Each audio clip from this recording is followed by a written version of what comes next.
Good morning, nandito po tayo sa East Bank Floodway kung saan ginagawa ang Bully Creek Pumping Station. Makikita po ninyo dito po ang mga flaps, meron pong 4 na flaps at nandun po yung tubo na kung saan bubuga yung tubig galing po sa Bully Creek papunta dito sa Manggahan Floodway. Ang project po na ito ay dated, inumpisahan po ito dapat December 2023, pero ginagawa po ang East Bank Floodway, lalo na po itong tulay, kung kaya't nag-umpisa po ito June, July na po ng 2024. So malapit na po itong matapos ayon sa contractor. In between po nitong August or a few days from now or 2 weeks from now, tapos na po ito. Sa ngayon, pagmasdan po ninyo, ayan po ang sitwasyon ngayon. Plastering na lang po nung pinaka headquarters ng pumping station at nandun din po yung napakalaking generator set, yung pong kulay dilaw, na magsusupply ng kuryente para dun sa dalawang malakas na pump na humihitit ng tubig 3 cubic meters per second. So dalawang pump po yun, ibig sabihin 6 cubic meters per second. So ang tubig po manggagaling sa bayan, sa Vista Verde, sa mga iba't ibang lugar, sa Ortigas Extension na pumupunta sa Bully Creek ay ihititin papuntang Manggahan Floodway. Bakit po hindi yan permanently open? Pagkat ang tubig po ng Manggahan Floodway ay pagka ito ay tumaas, may tendency po na mag-backflow. Kanya po hindi yan iniiwan bukas. So yun po. Pasyalan po natin sa kabila yung ating pump para makita po ninyo. Ito po yung pump mismo, no? Itong dalawang to. Ito yung ihitit ng 3 cubic meters per second. So kung mapapansin po ninyo, meron po tayong trash rake doon na kung saan ang dumi na manggagaling sa Bully Creek, manggagaling sa iba't ibang lugar, hindi po papasok doon sa pinapump na tubig. Ayun po yung trash rake.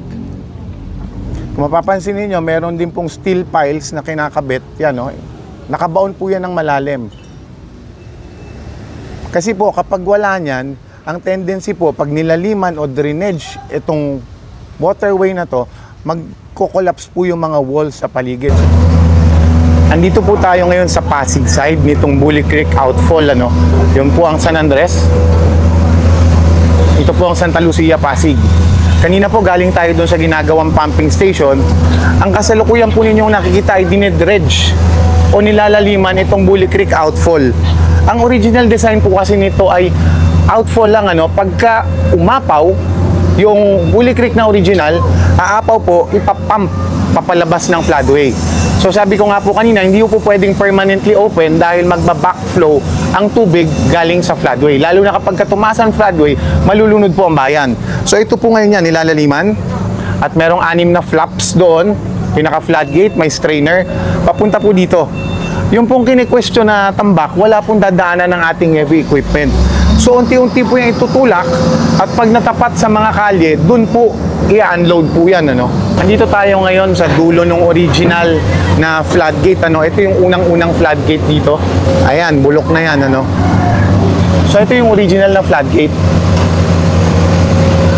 So kung mapapansin niyo, ito po yung portion ng Bully Creek na papunta dun sa lower easement. At dito naman po sa kaliwa, ito yung papuntang Marieta. Yung mga nagrereklamo po, bakit daw po tinambakan itong Bully Creek outfall na to, no? Na kailangan po natin ng paglalagyan itong mga inahakot na lupa sapagkat nilalaliman na po ang Bully Creek. Nakikita nyo po yan? Tuloy-tuloy ho yan hanggang dun sa may Marieta, na kung saan apektado po yung Midtown. Meron po tayong 2 culvert sa Midtown na halos nakasawsaw na po talaga dun sa tubig ilog, na kung saan kapag tumaas yung tubig ilog, nabubulunan po yung culvert ng Midtown, kanya hindi po makalabas yung tubig. So kapag lumalim na po yan hanggang dun sa Midtown, lalalim na po, yung pasok ng tubig po rito, matitake niya ang malaking portion ng tubig na bumabagsak po sa Marieta at sa Midtown at tuluyan po itong ipapump papalabas ng floodway. Ang target po nila ay 2nd week nitong August. Actually, halos tapos na sila, no? Ang tinatapos na nila yung station. But the equipment, andyan na po. Etong dredging na lang po, isa pong project ngayon ng District 1 ng DPWH. Ayan po. So, wag po tayong masyadong kabahan na walang kinikilos ang ating pamahalaan.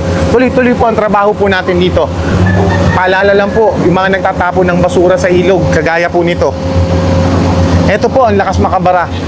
Etong mga to, pag naglinis po kami ng kanal, ito po naka-float doon po sa mga kanal na nagbabara at yung mga styrofoam. Hindi po natin kakayanin na lutasin itong baha kung patuloy po tayong nagtatapon. Kung maaari lang po, tigilan natin yung consumption ng mga bottled water na to na isang gamit lang. At kung gumamit man tayo nito, kapag itatapon natin, i-crumple po natin. I-crumple natin kasi po nag-o-occupy po ito ng space. Ang truck ng basura po natin puno parati, ang dami po nito. Ngayon kung naka-crumple po yan, maliit yung espasyong kukunin. Tingnan po ninyo, oh. Mahahakot agad yung basura natin. So tulong-tulong po tayo. Morning! Kumusta po kayo dito? Ayan, ito, medyo hindi siya tumatakbo ngayon. Ito po yung galing ng Santa Lucia. Nabarahan po nito, no? Nabarahan nito. Pero ito po ay hinahakot naman, ano? Tuloy-tuloy ang hakot.